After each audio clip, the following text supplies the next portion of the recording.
Baik, selamat pagi, siang, sore, malam, Pak Junor dan juga teman-teman. Kembali lagi bersama kami di kelompok 5 yang akan membahas materi ketiga, yaitu efisiensi pasar. Sebelum itu izinkan kami untuk memperkenalkan diri kami terlebih dahulu, dimulai dari saya. Perkenalkan, nama saya Zulzika Nurul Uma dengan 35K 249 dan juga rekan-rekan saya. Saya Raisa Kundatul Nabila dengan NIM akhir 272. Saya Feti Arupsari dengan NIM akhir 280.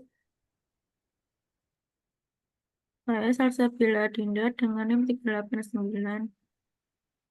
Saya Sabrina Vini dengan NIM akhir 398. Saya Zaliana Soklarista dengan 3 NIM akhir 410. Oke, sekarang kita masuk ke poin pertama, yaitu tentang efisiensi pasar. Jadi apa sih sebenarnya efisiensi pasar itu? Jadi efisiensi pasar adalah kondisi di mana harga semua sekuritas yang diperdagangkan di pasar mencerminkan semua informasi yang tersedia. Dengan kata lain, harga sekuritas tidak bisa diprediksi dengan mudah karena semua informasi yang relevan sudah terintegrasi di dalam harga tersebut. Pasar yang benar-benar efisien menghilangkan kemungkinan mengalahkan pasar karena informasi apapun yang tersedia bagi pedagang manapun sudah dimasukkan ke dalam harga pasar tersebut. Oke, next. Nah, di sini kita masuk ke definisi dari efisiensi pasar. Yang pertama ada definisi efisiensi pasar berdasarkan nilai intrinsik sekuritas. Jadi efisiensi pasar diukur dari seberapa jauh harga-harga sekuritas menyimpang dari nilai intrinsiknya. Dengan demikian, suatu pasar yang efisien menurut konsep ini dapat diidentifikasikan sebagai pasar yang nilai-nilai sekuritasnya tidak menyimpang dari nilai-nilai intrinsiknya. Lalu yang kedua ada definisi efisiensi pasar berdasarkan akurasi dan ekspektasi harga. Suatu pasar sekuritas dikatakan efisien jika harga-harga sekuritas mencerminkan secara penuh informasi yang tersedia. Pengertian dari mencerminkan secara penuh menunjukkan bahwa harga dari sekuritas secara akurat mencerminkan informasi yang ada.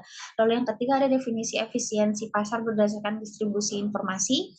Yang mana pasar dikatakan efisiensi berdasarkan terhadap suatu sistem informasi jika dan hanya jika harga-harga sekuritas bertindak seakan-akan setiap orang mengamati sistem informasi tersebut. Definisi ini secara implisit mengatakan bahwa jika setiap orang mengamati suatu sistem informasi yang menghasilkan informasi, maka setiap orang dianggap mendapatkan informasi yang sama. Lalu yang terakhir ada definisi efisiensi pasar yang didasarkan pada proses dinamik, yaitu mempertimbangkan distribusi informasi yang tidak simetris dan menjelaskan bagaimana harga-harga akan menyesuaikan karena informasi tidak simetris tersebut. Pasar dikatakan efisien jika penyebaran informasi ini dilakukan secara cepat sehingga informasi menjadi simetris, yaitu setiap saat. Baik, selanjutnya akan dijelaskan oleh rekan saya. Selanjutnya itu tingkatan efisiensi pasar. Yang pertama ada the weak efficient market hypothesis. Efisiensi pasar dikatakan lemah karena investor dalam proses pengambilan keputusan jual beli saham menggunakan data harga dan volume masa lalu. Berdasarkan harga dan volume masa lalu dilakukan berbagai model analisis teknikal untuk menentukan arah harga apakah naik atau akan turun.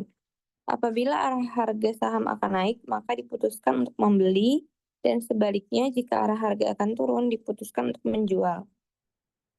Nah, yang kedua ada the semi-strong efficient market hypothesis. Efisiensi pasar dikatakan setengah kuat karena investor dalam proses pengambilan keputusan jual beli saham menggunakan data harga masa lalu, volume masa lalu, dan semua informasi yang dipublikasikan misalnya laporan keuangan, laporan tahunan, pengumuman bursa, informasi keuangan internasional, peraturan perundangan pemerintah, peristiwa politik, peristiwa hukum, dan sebagainya. Yang ketiga ada the strong efficient market hypothesis. Efisiensi pasar dikatakan bentuk kuat karena penggunaan data yang lebih lengkap, yaitu harga masa lalu, volume masa lalu, informasi yang dipublikasikan, dan informasi privat yang tidak dipublikasikan secara umum. Contoh informasi privat adalah hasil riset yang diterbitkan sendiri oleh unit kerja riset yang ada di dalam perusahaan atau dibeli dari lembaga riset dari pihak luar. Next.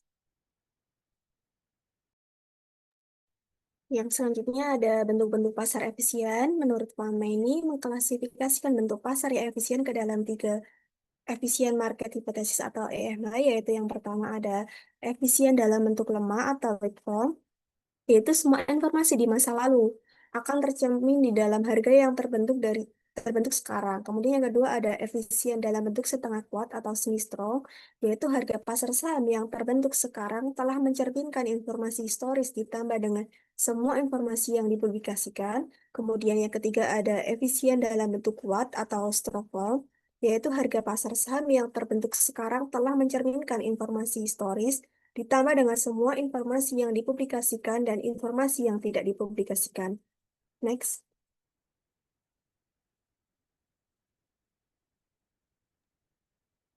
Selanjutnya, perbedaan pasar efisien dan tidak efisien. Pasar efisien itu perbedaannya, satu, harga mencerminkan seluruh informasi. Harga sekuritas yang mencerminkan semua informasi yang relevan, baik informasi historis publik maupun pada tingkat efisiensi kuat informasi privat. Yang kedua, informasi tersedia secara merata.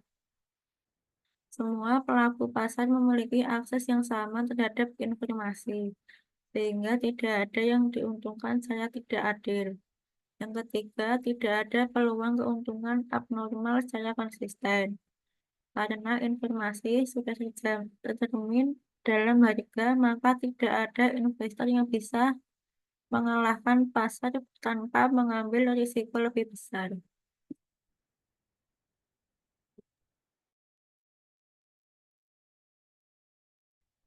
Oke, yang selanjutnya perbedaan pasar tidak efisien. Yaitu yang pertama, harga tidak mencerminkan informasi, di mana pasar tidak efisien, harga aset tidak sepenuhnya mencerminkan semua informasi yang tersedia, sehingga memungkinkan pelaku pasar untuk memperoleh keuntungan abnormal dengan memanfaatkan informasi yang tidak diketahui orang lain. Nah, yang kedua, potensi keuntungan abnormal, karena harga tidak mencerminkan semua informasi, pelaku pasar dapat menggunakan informasi yang tidak diketahui orang lain untuk memperoleh keuntungan yang tidak wajar. Dan yang terakhir, asimetri informasi, di mana pasar tidak efisien seringkali memiliki asimetri informasi, di mana beberapa pelaku pasar memiliki informasi yang tidak dimiliki oleh pelaku pasar lainnya. Next. Selanjutnya ada anomali pasar, yaitu merupakan strategi atau teknik yang bertentangan dengan pasar efisien. Kemudian ada anomali perendah dan anomali Eiffel, ukuran perusahaan. Yang ketiga, sekuritas dengan perendah menghasilkan abnormal return yang lebih tinggi daripada sekuritas dan per yang tinggi. Kemudian yang keempat, sekuritas perusahaan yang berukuran kecil menghasilkan abnormal return yang lebih besar daripada perusahaan berukuran besar. Next.